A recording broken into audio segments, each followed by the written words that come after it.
سڵاتان لێبێت و ئەم کاتتان باش بینەرانی خۆشەویستی تەلەڤیزیۆنی کۆمەڵە بە یارمەتی هاوڕێیانی هاوکارم لەگەڵتانم بۆ پێشکەشکردنی گەشتی هەواڵەکانی سەر لە بەیانی ڕۆژی سێشەممە سەرەتا سەردێڕی گرنگترین هەواڵەکان بەڕێوەچوونی ڕێوڕسمی ئەسپەردەکردنی تەرمی گیانبەخکردووکی ناڕەزایەتیەکانی مانگی ڕابردوو لە نۆتشا دەست بەسەرکرانی موعەلمێکی خەڵکی شاری سونقور دوایین راپۆرتەکان سەبارەت بە دۆخی عەبدوڵڵا ڕەزایی لە زیندانەکانی ڕژیمدا لە سێدارەدانی دەبەندکراو لە زیندانەکانی ڕژیمی کۆماری ئیسلامی و کۆبوونەوەی خوێندکارانی زانکۆی فردۆسی مەشهەد.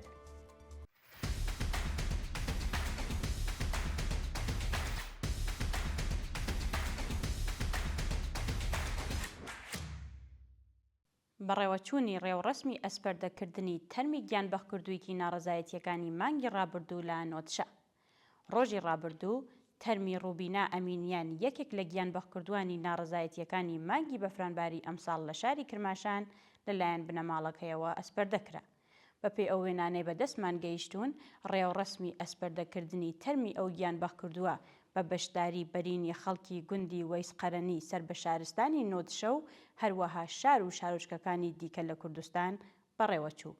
جێگای ئاماژەیە ناوبراو ڕۆژی پێنجشەممە 18 بەفرانباری 1404 هەتاوی بە تەقەی هێزە سەرکوتگەرەکانی ڕژیمی کۆماری ئیسلامی گیانی بەخ کرد و پێوەست بە کاروانی گیانبەخکردووانی ڕێگای ئازادی بوو. دەست بەسەرکرانی موعەلمێکی خەڵکی شاری سونقور. ڕۆژی ڕابردوو موعەلمێکی خەڵکی شاری سونقور سەر بە پارێزگای کرماشان لەلایەن هێزە ئەمنیەکانی ڕژیمەوە دەست بەسەر و ڕەوانەی شوێنێکی نادیار کراوە. بەپێی راپۆرتی گەیشتوو ئەو هاوڵاتیە بە ناوی عەلی شەمایەلی بە هێرشی هێزەکانی ئیتلاعاتی سوپای ڕژیم بۆ سەرماڵەکەی بەبێ بەڵگەی قەزایی دەست بەسەر و هێشتا چارەنووسی دیار نییە. جێگای ئاماژەیە سەرەڕای بە دوواداچوونی بنەماڵەکەی لەسەر دۆخی تەندروستی و شوێنی ڕاگرتنی تا کاتی داڕشتنی ئەم هەواڵە زانیاریەک لە بەردەستانیە و لە مافی پەیوەندی گرتن لەگەڵ بنەماڵەکەی بێبەشکراوە.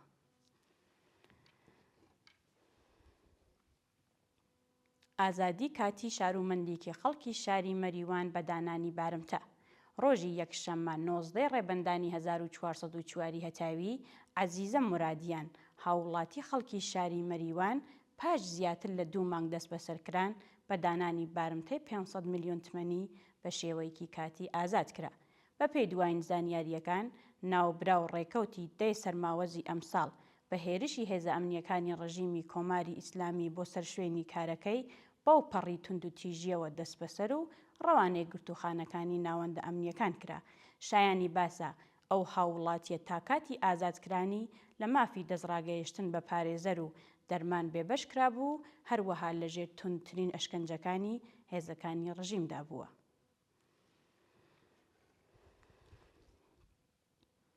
بەردەوامی دەست بەسەرکران و ناڕوونی چارەنووسی گەنجێکی خەڵکی شاری سنە. بەپێی راپۆرتی گەیشتوو گەنجێکی خەڵکی شاری سنە سەرەڕای تێپەڕبوونی زیاتر لە 1 مانگ لە دەست بەسەرکرانی هێشتا سەبارەت بە شوێنی ڕاگرتنی و ڕەوەندی دۆسیەکەی زانیاریەک لە بەردەستانیە.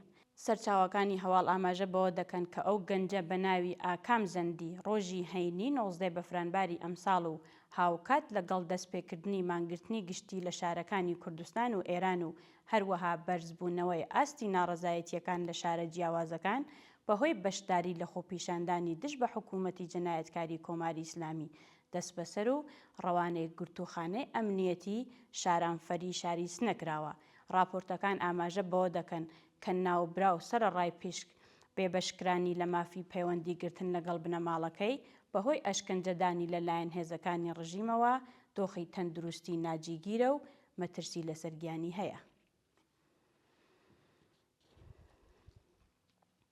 دوایین راپۆرتەکان سەبارەت بە دۆخی عەبدوڵڵا ڕەزایی لە زیندانەکانی ڕژیمدا. بەپێی راپۆرتەکان عەبدوڵڵا ڕەزایی موعەلم و ئەندامی ئەنجومەنی فەرهەنگیانی هەرسین سەرەڕای تێپەڕبوونی زیاتر لە 1 مانگ لە دەست بەسەرکرانی هێشتا لەژێر گوشاری هێزە ئەمنیەکاندایە. سەرچاوە ئاگادارەکان ئاماژە بەوە دەکەن کە سەرەڕای بڕیار لەسەر ئازادی کاتی بەدانانی بارمتە لەلایەن دەستگای قەزای ڕژیمەوە لەلایەن هێزە ئەمنیەکانەوە ڕێگری لە ئازادبوونی دەکرێت و مەترسی لەسەرگیانی هەیە. راپۆرتەکان ئاماژە بەوە دەکەن کە هێزەکانی ڕژیمی کۆماری ئیسلامی بە مەبەستی وەرگرتنی دانپێدانانی زۆرەملێ ئەشکەنجە و ئازاریکی زۆریان داوە و دۆخی تەندروستی ناجێگیرە. شایانی باسە ئەو هاوڵاتیە ڕۆژی پێنجشەمبە 18 بەفرانباری ئەمساڵ و لە ڕەوتی ناڕەزایەتیەکانی خەڵک دژ بە دەسەڵاتی جەنایەتکاری کۆماری ئیسلامی دەست بەسەر و تا کاتی داڕشتنی ئەم هەواڵە سەبارەت بە هۆکاری دەست بەسەرکران و ئەو تۆمەتانەی خراونە چەپاڵی زانیاریەک لە بەردەستانیە.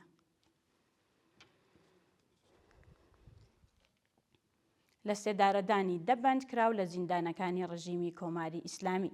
لە ڕۆژانی ڕابردوودا دەبەندکراو لە زیندانەکانی ڕژیمی کۆماری ئیسلامی بە تۆمەتی کوشتنی بانقەست و پەیوەندیدار بە مادە هۆشبەرەکان لە سێدارە دراون. بەپێی راپۆرتی ڕێکخراوەکانی مافی مرۆڤ 8 بەندکراو بە ناوەکانی شایانی تەوجیهی، ڕۆزبە ئەمانەت دووست، محەممەد زاڵی تەبار، عابدین ئەحمەدی، محسێن ڕەزایی، کەریم جەوادی، شەهلا دەوڵەت ئابادی و هوشەنگ شوخی بە تۆمەتی کوشتنی بانقەست لە زیندانەکانی قایمشار، قوچان، گورگان، نەیشابور، درود، زەنجان، کرمان و ساوا ئیعدام کراون. هەروەها دوو زیندانی دیکە بە ناوەکانی کەیوان ئەکبەری و سەید عەلی کەلامی لە زیندانەکانی ئیسفەهان و کاشان بە تۆمەتی پەیوەندیدار بە مادە هۆشبەرەکان لە سێدارە دراون. هێرشی چەکداری بۆ سەر یەکێک لە کارمەندانی دادگستری لە شارستانی خاش. ڕۆژی دووشەممە 20 ڕێبەندانی 1404 هەتاوی ئۆتۆمبیلی یەکێک لە کارمەندانی دادگستری لە شارستانی خاش بوو بە ئامانجی هێرشێکی چەکداری. بە پێی دوایین هەواڵەکان گروپێکی چەکداری نەناسراو لە پێش بینایی یەکانی تەکاوەری فەراجا هێرشی کردووەتە سەر ئۆتۆمبیلێکی یەکێک لە کارمەندانی دادگستری شارستانی خاش و بەهۆیەوە 2 کەس ناو ئۆتۆمبیلەکەی کوژراون و سەربازی پارێزوانی ئەو 2 کەسەش لە شوێنی ڕووداوەکە هەڵهاتوون. جێگای ئاماژەیە کە تا کاتی داڕشتنی ئەم هەواڵە زانیاریەک سەبارەت بە ناسنامەی کوژراوانی ئەو ڕووداوە لە بەردەستانیە و هەروەها هیچ یەک لە گروپە چەکدارەکانی ناوچەکە بەرپرسیارەتی هێرشەکەیان لە ئەستۆ نەگرتووە. کۆبوونەوەی خوێندکارانی زانکۆی فێردۆسی مەشهەد. ڕۆژی دووشەممە 20 ڕێبەندان خوێندکارانی زانکۆی فێردۆسی مەشهەد دژ بە گوشاری هێزە ئەمنیەکان بۆ سەر خوێندکاران کۆبوونەوە. بەپێی ئەو وێنانەی بەدەستمان گەیشتوون، خوێندکارانی ناڕازی بە وتنەوەی دروش دژ بە دەسەڵاتی گەندەڵی کۆماری ئیسلامی، بەرزکردنەوەی وێنەی گیانبەخکردووان و دەست بەسەرکراوانی ناڕەزایەتیەکانی مانگی بەفرانباری ئەمساڵ و هەروەها بەدەستەوەگرتنی پلاکارد خوازیاری ئازادی دەستبەجێ ئەمیر پور فەرهەنگ و هەروەها ڕوونکردنەوەی هۆکاری گیانبەخکردنی پارسا سەفار و محەممەد مهدی سالاری لە خوێندکارانی ئەو زانکۆیە بوون. دوا هەواڵمان سەبارەتە بە پەراوێزکەوتنی ڕژیمی کۆماری ئیسلامی لە ناوچەکە.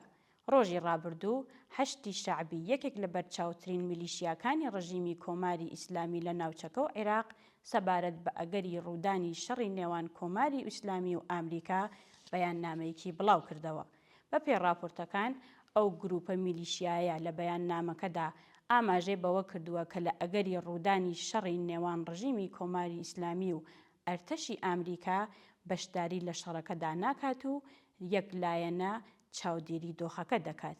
ئەمە لە کاتێکدایە کە مانگی ڕابردوو ڕژیمی کۆماری ئیسلامی بە مەبەستی سەرکوتی ناڕازیان لە کوردستان و ئێران ژمارەیەکی زۆر لە چەکدارانی ئەو گروپەی ڕەوانەی شار و ناوچە جیاوازەکانی کرد و کوشتاریکی بێوێنەی ڕێکخست. بینەرانی عەزیز و خۆشەویست، هەواڵەکانتان پێشکەش کرا.